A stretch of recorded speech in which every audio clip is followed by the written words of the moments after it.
Hello once again everyone, and welcome back to part 2 of the video that I started last time, which was some simple, a simple cutting pattern for smaller engagements and or quick group combat. Today I'm going to take the opportunity to break down all the individual actions that that pattern taught you, what you can do with them, and why I put them together in the first place. Help me out today is Dave. So, basically the big idea with this little pattern is most of our cuts are going to either be used to make a strong guard, or they're going to be used to deflect something instead. So, Dave, could I have you cross me? If we are doing promiscuous combat, i.e. combat where I can't wait around, I really can't focus on Dave. I have other priorities that are going to be taking my attention very quickly. I don't really have time to end up in major binds. So if he cuts at me, and I cut back and we make a nice bind, and I can keep winding and stuff like that, that's too long.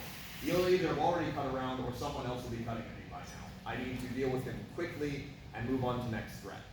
So if you'll remember from our pattern, our very first action was to do an over thrust and just turn it over nice and tight so we get that quick thrust. And this wasn't a big extended thrust. We're not looking for the idea of over, and stay out here. We're looking for over, fire about the extension of your arm, and then bring it back to you. Here is now the application of that. Now what's going to happen is Dave is going to cut in an over at me, and I'm going to do a triangle step so I cut an over back, and I'm just looking to deflect his sword away from me. So we're loaded up, here comes the cut. That's all I'm looking for. And I may or may not get more or less. Now a common thing that you can do from here is, of course, you can load up and cut from your left. You can bring it around to your right. But the fastest option, and the option that I want us to focus on because it reaches the farthest, is to turn over and just plant that thrust up his face. This also will work in case I don't manage to deflect him all that much. So I'll cut a little gentler, Dave, he cut the same. He cuts in, I wanted to deflect there, but I didn't get it. By just pushing that thrust out from the shape I made, it rides his blade up into his head. Not quite a winding, because I'm not winding against anything, I'm just cutting. Thanks for making the shape. But ideally, in a perfect world, I managed to get a good deflection and fire my shot. So let's do that a couple times.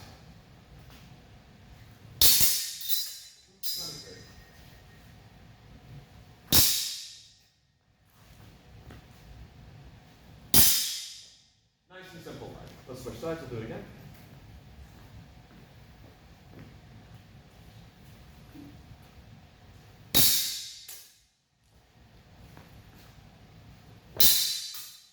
Nothing too complicated, and as soon as my thrust is out, hit, miss, don't care.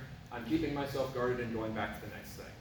Speaking of, now what we're going to do is we're going to have Dave avoid the thrust. He doesn't really need to parry it, and he doesn't want to parry it.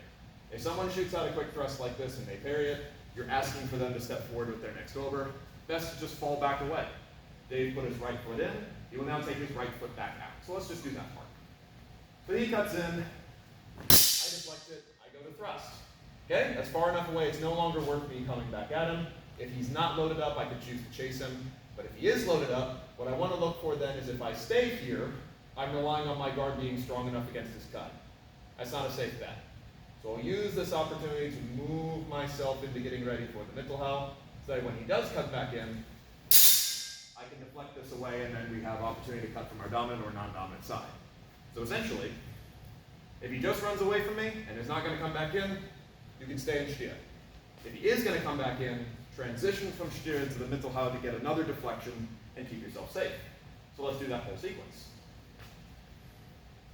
Boom, up, whoop, and then I get the opportunity to cut him again, or not. My choice. Switch that again.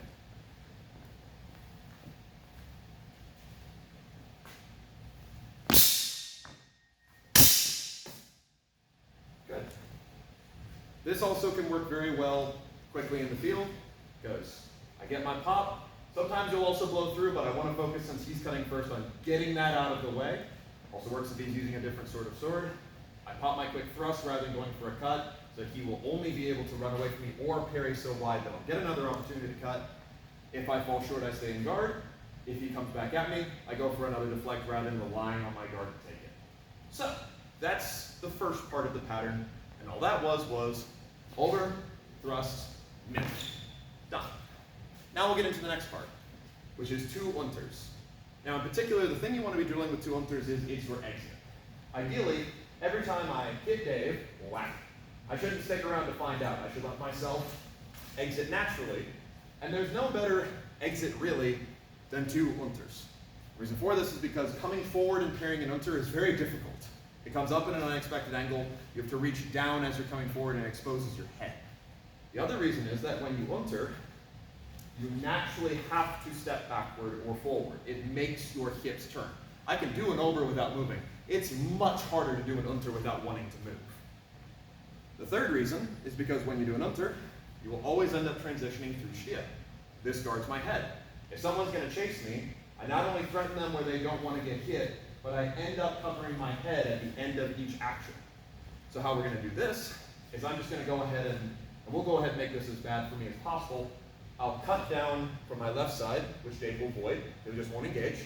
And then when he comes back in, I'm going to unter from my right, unter from my left to guard. His job is just to follow me with two overs. So one step forward. So I cut and he's going to avoid as he loads. He cuts in, number one, onto number two.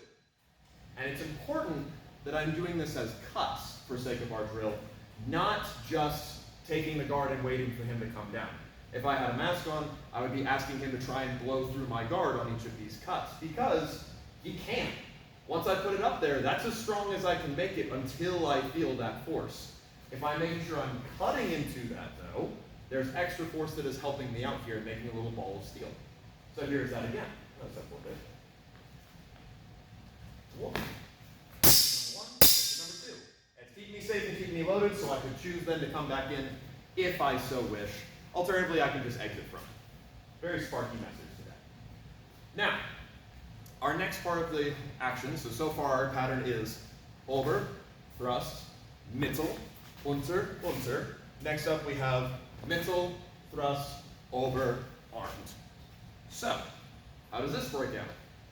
Same kind of general idea. As we deflected well across the middle from our non-dominant side, you can do the same thing from your dominant side. Bear in mind though, just hold your sword out there, if you would. When you come in from your left, you get the benefit of it's a backhanded blow, the arm gets to extend nice and easy, and it's going toward his fingers, which generally makes his hand turn. When it's the other way, not quite the same amount of strength. It's really not as ideal in kind of every way you can come up with. However, any port in a storm. If I'm already low and I don't have the room to cover with an unter, I don't have the time to move up and load it over, the mittel becomes my best bet because I can step to the side with it as I execute it. Another thing that you can also do is this is very good against someone who pauses or hovers. So for example, Dave sticks his sword out there like he's going to cut me, but he thinks better of it and starts to pull back. That mittel can take a hand very easily. You can also, if you're particularly brave, take a page out of Paul's Call's book and hit that hand as it's coming down, but that'll be another time. So, long story short, I'm doing another deflection against an incoming over. It won't be as powerful, but I can still do the same thrust we did before. So, I'm in a lowish position. Here comes that cut from above. Deflect, pop that thrust. As well as because I'm mostly only engaging these flat, you usually can sneak this in as long as you got sufficient cover. And if I happen to get more of a deflect with it, and we'll see if I do, exact same action as before, pop, aim. Let's switch that real quick.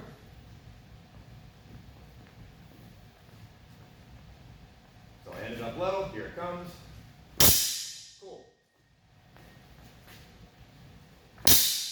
Cool. Nice and fun. Again, it's not quite as perfect as the over, but it still does the same thing I need to do, which is get that messer out of my face, and then give me the opportunity for thrust.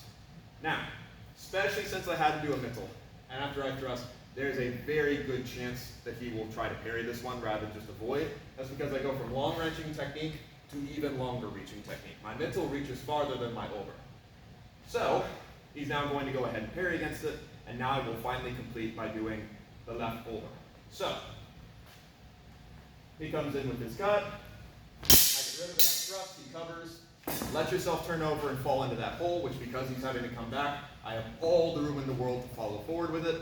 And now it's just a question of whether or not he parries. So we'll do that a couple times, and then we'll talk about what happens if he parries. Nice and safe. Again.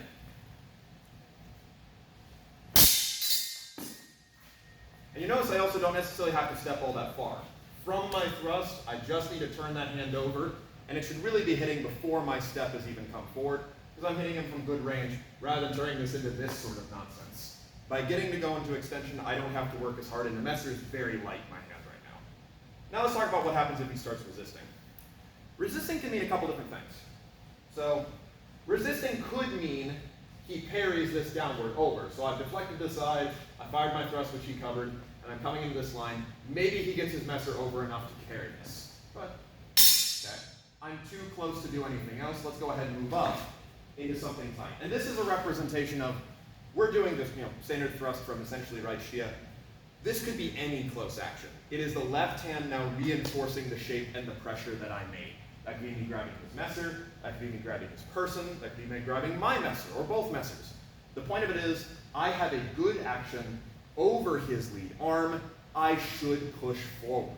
So, I reinforce and I stab. Alternatively, this could literally be, my messer is 3 inches deep into Dave's head, but it's too unsafe for me to go anywhere else. If I pull back, I run the risk of him getting me in the ghoulies, right? But if I stay close, I get a much better chance of smothering what he wishes to do. As well as, if I'm dealing with multiple opponents, if I pull back, I'm disengaging from this guy, and now I have to re-engage with another person. If I am continuing to push through same person, I can use them as a shield. And I have unfortunately had to do that a couple times. So, let's now see how the armed hand plays into it. Let's switch sides. And I'll go through it slow the first time, and then we'll make it a little bit more normal. So, same play happens. Up. Just nice and reinforced, and again, this could be a couple different things. I'm grabbing and stabbing over. I could grab under. I could grab him. It doesn't really matter. Again.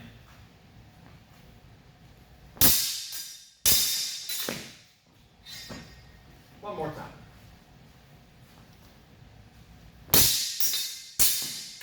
And also I can go under. It just doesn't matter. This could be any target I'm taking. I'm always going for Dave's face because that's where he's most protected. But there are technically four, but really 3 different plays off that little cutting pattern that we did, which was over, thrust, mittel. Unter, mittel, thrust, over, arm hand. Nice and simple, couple different approaches, and these are all my big wide actions with messer. I don't have time to fight someone one-on-one and seek their openings and do complicated things like that. I need something simple and something easy. This, I find, gets you into the right mode for skirmishy style messer. Otherwise, though, hopefully that was interesting to everyone. Thank you very, very much for watching. We'll go over some other techniques another time.